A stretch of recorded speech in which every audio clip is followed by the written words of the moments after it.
Bonjour tout le monde, mon nom est Mathieu et aujourd'hui je vais interviewer Caroline Cadieux, éducatrice spécialisée. Bonjour Caroline. Bonjour. Alors on va procéder avec la première question. D'où est venue l'inspiration d'être éducatrice spécialisée? J'ai travaillé auprès de défis intellectuels pendant plusieurs années, puis je trouvais ça intéressant de pouvoir les aider. Puis c'était dans le temps où je devais me choisir un métier. Puis j'ai regardé au niveau du cégep où est-ce que je pourrais étudier. Et j'ai découvert l'expérience spécialisée que je ne connaissais pas du tout. Et ça me permettait de pouvoir aller dans différentes avenues. Puis j'ai dit, ben, je vais essayer ça. Si j'aime pas ça, ben, je peux travailler avec les enfants, avec les personnes âgées, dans les écoles, tout ça. Puis je me suis dit, c'est une belle avenue pour mon futur. Cool. OK. On va procéder avec la prochaine.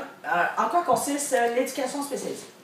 Ben, en fait, en gros, c'est aider les gens. C'est leur permettre de trouver des outils pour pouvoir avoir une meilleure qualité de vie. Leur donner des conseils, de travailler aussi au niveau du développement de certaines personnes qui sont plus en difficulté que d'autres.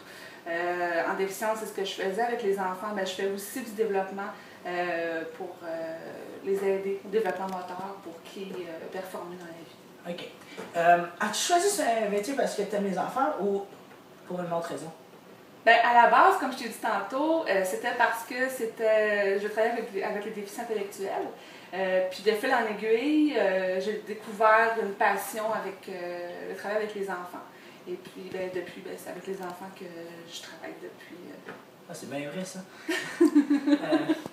On va procéder avec la prochaine. Quelles sont les principales qualités chez l'éducatrice spécialisée? Ben, c'est sûr qu'il faut être authentique, il faut être empathique aussi. Je te dirais qu'il faut être respectueux des gens, il faut être respectueux de leur situation.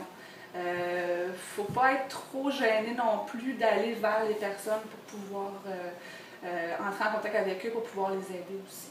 Okay. Y a-t-il des points importants envers les jeunes, avoir les apprécier, les affaires comme ça, là? C'est quoi le plus important? Peux-tu me clarifier ta question?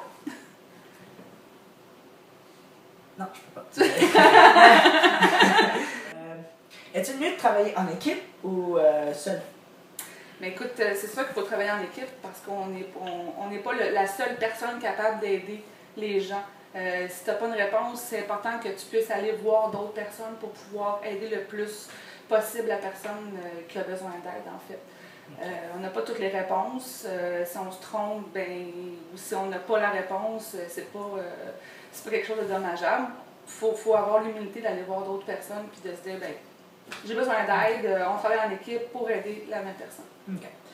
Quelles sont les étapes d'une formation pour devenir éducatrice spécialisée? Tout d'abord, tu dois finir ton secondaire.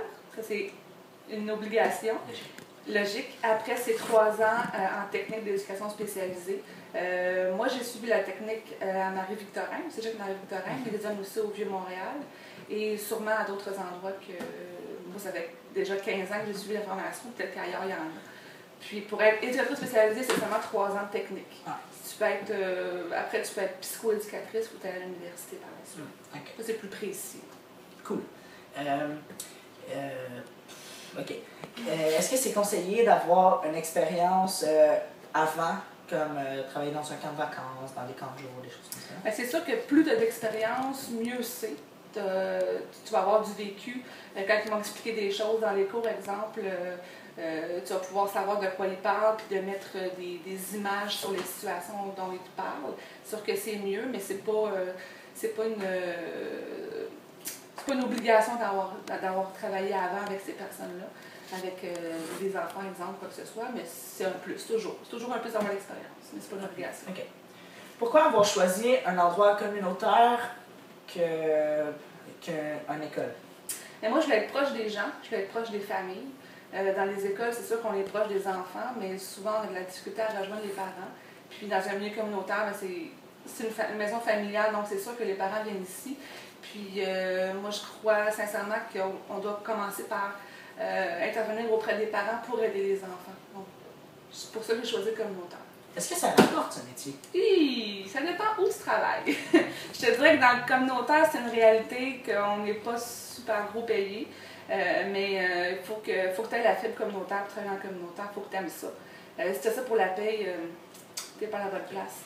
Mais c'est sûr que souvent, dans les écoles, si tu vas dans des centres spécialisés, en étant éducatrice spécialisée, c'est sûr que tu vas avoir un meilleur salaire. Mais dans le communautaire, c'est pas la réalité. Est-ce compliqué de faire ce métier? Compliqué, non. Il faut que... Si tu as le ressenti, si tu aimes ce que tu fais, c'est pas compliqué parce que c'est constamment du contact avec les gens.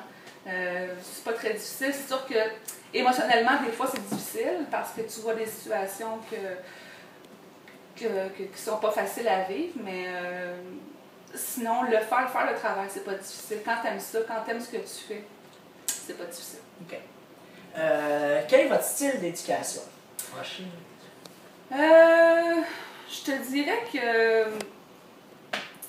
je suis structurée. J'aime ça quand je donne des règles que ça fonctionne. J'aime ça expliquer ce que je fais pour que les enfants comprennent bien ce à quoi je m'attends d'eux.